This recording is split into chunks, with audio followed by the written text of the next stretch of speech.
Shalom. Our Torah portion this week is Pinchas. In chapter 27 of Bamidbar, that is the book of Numbers, the 5 daughters of Zelophehad bring a very interesting case to Moses to adjudicate. Let's take a look at what the text says.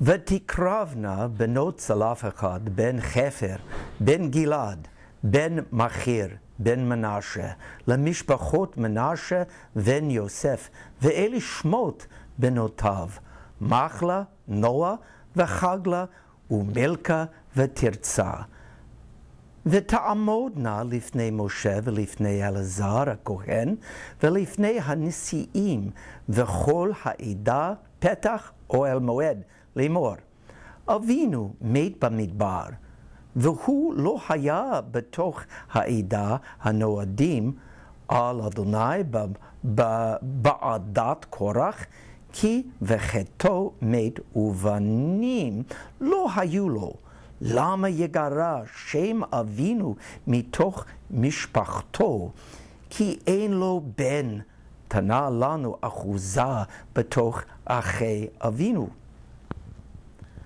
The daughters of Zelophehad, the Manassite family, son of Chefer, son of Gilad, son of Machir, son of Manasseh, son of Joseph, came forward. The names of the daughters were Machla, Noah, Chagla, Milka, V'tirtza. They stood before Moses, Eleazar the priest, the chieftains, and the whole assembly at the entrance of the tent of meeting. And they said, "Our father died in the wilderness. He was not one of the faction, Korach's faction, which banded together against the Eternal, but died of his own sin. And he has left no sons. Let not our father's name be lost to his clan, just because he had no son. Give us a holding among our father's kinsmen." This landmark case is mentioned no less than 3 times in the Bible.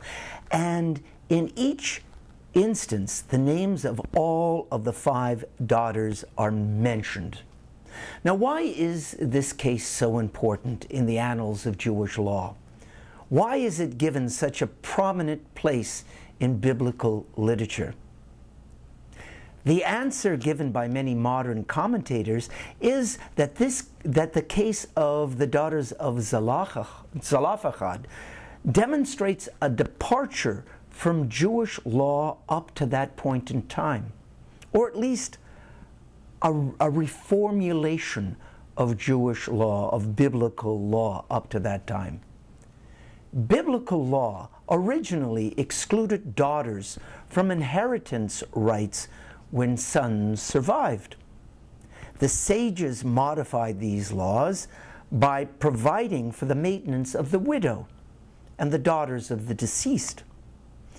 In the 16th century, Moses Israelis, the author of the Shulchan Aruch, one of the early codes of Jewish law, permitted fathers to give their daughters a gift of half of their sons' share in their estates.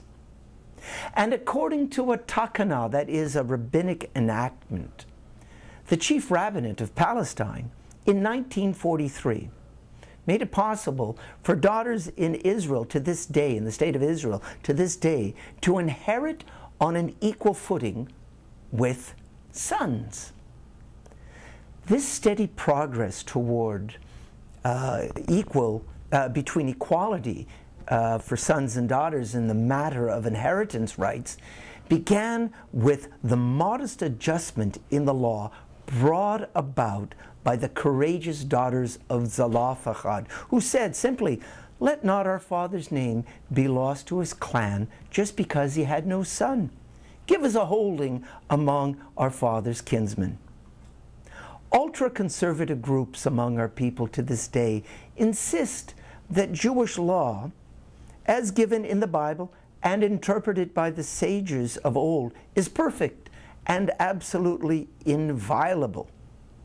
If the fulfillment of a particular law seems unjust or cruel or inappropriate for our time, The problem, they maintain, lies within the individual, not within the law.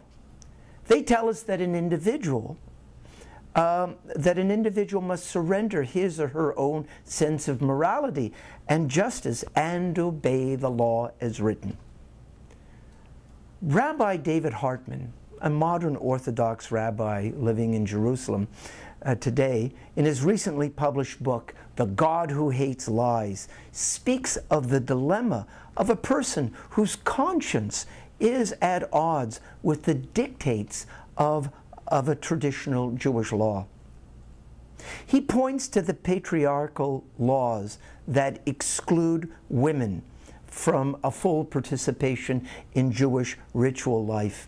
He points to laws that would exclude a woman from having an aliyah, from being counted in a minyan, or even becoming a rabbi, and he asks why.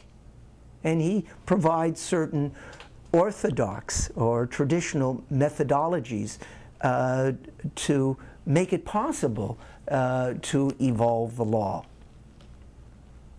Those of us who believe that Jewish tradition evolves with humanity, gaining new insights and sensibilities from a variety of sources, point to the story of the daughters of Zelophehad as an example of how Jewish law and Jewish tradition can respond to the changes and challenges experienced in every new generation.